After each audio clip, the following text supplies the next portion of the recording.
Hey everyone, we're back with our second week of discussing our marriage topic. I'm Christy and this is my friend Pharaoh. Say hi. Hi. So last week we talked about removing negativity in the home, and I just want to kind of reiterate a couple of those tips. I won't take too long on those.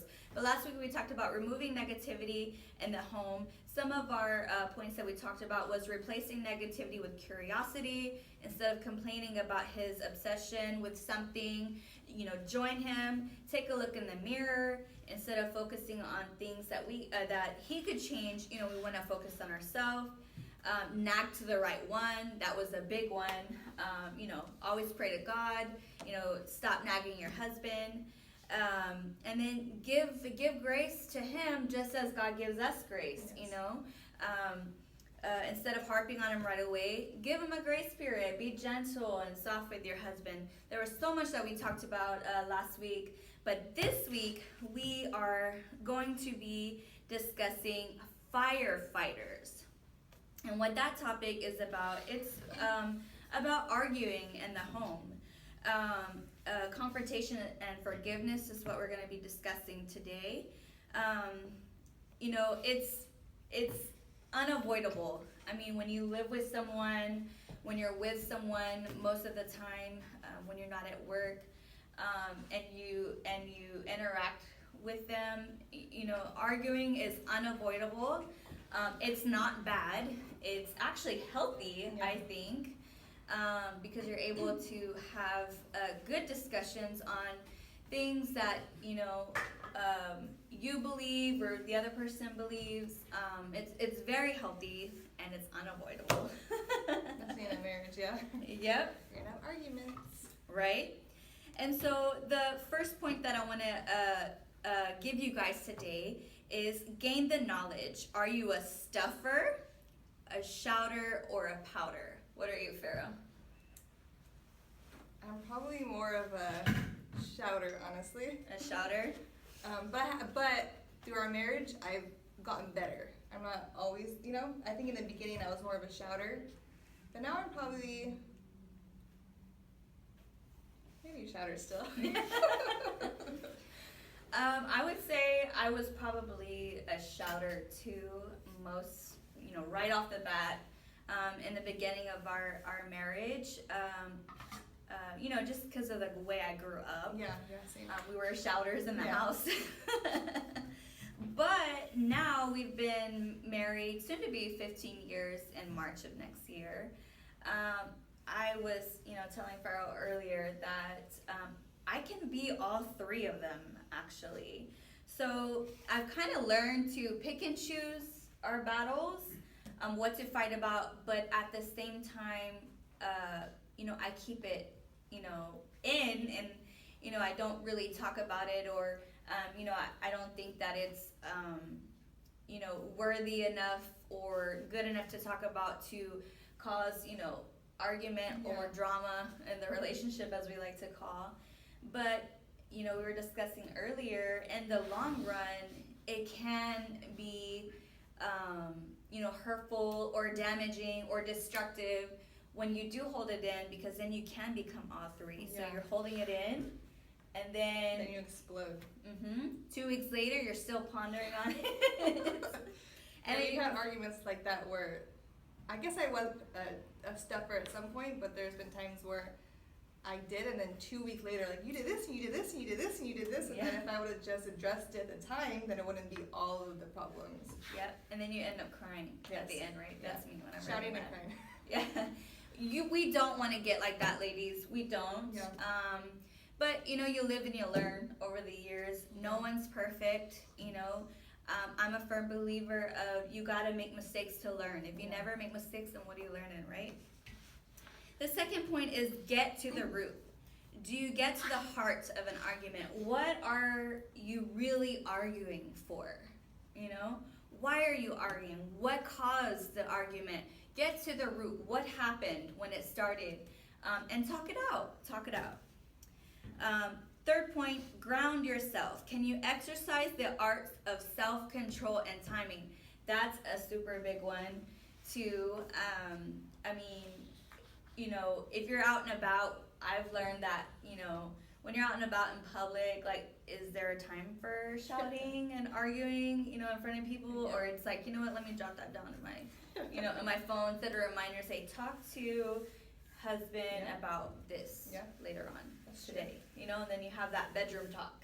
You know, when you're laying down, you're like, hey babe, you know, I didn't like the way you said this to me today. Or it also gives time to have that self-control, you know, where you're not lashing out and shouting, and you can think about it, you can think about what you want to say, you know, and you're not just saying things, you know, out of anger, you know, because it can be where you're saying things and they're hurtful. The words are hurtful. So self-control and good timing is always key. And I think too, like before you go into it, to know like your marriage is so much more important than any argument you're gonna have. Yes. And that's what I had to remind myself that, okay, if we do argue, it's okay if I'm not right, because my marriage is more important than me being right. And that was hard because I always wanted to be right. I always wanted to have the last word. I always felt that my opinion was better, but then I realized, well, our marriage is more important than the fight that we're having, or it's more important than me being right. Yeah, and you outweigh the good Yeah. than the bad, right? Mhm. And that's what I always think about. Yeah. You know, it's like putting fire. It's like putting fire. You know, you're in a fire. Like your argument is the fire, right? Yeah. And is it a good fire, or is it an uncontrollable fire? Yeah. You know, like imagine sitting. You know, it's cold. You know, winter, and it's, you know, you're sitting by the fireplace with your honey, your boo, and you're enjoying the warm fire. It's calm. You know, you got music on. Or is it uncontrollable? You know, are you making it a controllable fire, or are you is it uncontrollable? Yeah, I like you know. The uncontrollable is called like a wildfire. You know, you can't control it. You don't want your arguments to get like that. Yeah. You know, arguments are healthy, but you do not want your arguments to get like that. And I'm saying this because I've been there. You know, in our first few years of marriage, we were learning each other. We were so young when we got married. You know, we were learning each other, and then we had kids at a young age, having to learn how to be parents and, you know, spouses to each other at the same time. That it can get complicated at times. Yeah. So. And then too, you don't want to cause that huge fire in your household, and then your kids see it, and your kids, you know, because I knew I grew up in that environment growing up with a lot of wildfires. And I grew up in the arguing and the yelling and the shouting, and I remember being a kid, and it's not a good feeling, you know? So I remember having that feeling. So like at our house, we don't raise our voices. We don't, you know what I mean? If we do, it's like us personally. Abigail doesn't hear it, you know, our daughter doesn't hear it. 'Cause that's important to, you know. Yeah, maybe I need to work on that a little bit, because I yell at my kids a lot. And then you'll hear dad in the background, just listen to her, I don't want to hear you. Yeah, well, I yell sometimes too, don't get me wrong, I do. When Abigail gets crazy, I yell. But when we and my husband argue, we try not to get like too escalated. Because even when we talk like in a loud voice, she'll come, are you guys fighting? Yeah. No, we're just talking. Yeah. So we're just just talking try to, passionately. yeah, so we try not to let it affect her. Yeah, my daughter does that too, and I'll just say, no, we're talking passionately, we love what we're talking about. Yeah. Just say, And then we have kiss now. Yeah. We love each other. I want to read this scripture. It's Proverbs 17:14. It is hard to stop a quarrel once it starts, so don't let one begin. Good. Okay, practice. Experience. Ladies, it's not going to come overnight at all. We are not perfect. We are human beings. We are women. We have so many emotions that go on with us. It's not going to happen overnight, but the great thing is, as long as you recognize it, and then you're starting from somewhere. And then I want to read another scripture. It talks about throwing gasoline on the fire to make it, an argument bigger. And I want to read this other scripture, Proverbs 19:11. A person's wisdom yields patience, it is one's glory to overlook an offense. And, you know, that goes even back with our teaching last week, you know, showing grace, you know, to your husband and your wife, you know, showing that grace. You know, we as ladies, like I said, we can be so emotional, and we have to just remember that as God gives us grace, we should be able to give our husbands grace. Yeah, and ultimately just like I said, remember, like, your marriage is so much more important than the argument or anything like that. So today I want to ask you a few questions. We kind of talked about this earlier. Are you primarily a stuffer, shouter, or a pouter? Write it down, self-evaluate, be honest with yourself, and then kind of evaluate which one is your husband. And then, you know, based on, you know, what you decide or come up with, you know, how can you make the adjustments in your lives, you know, to have, I don't want to say better arguments, but to healthy arguments, you know?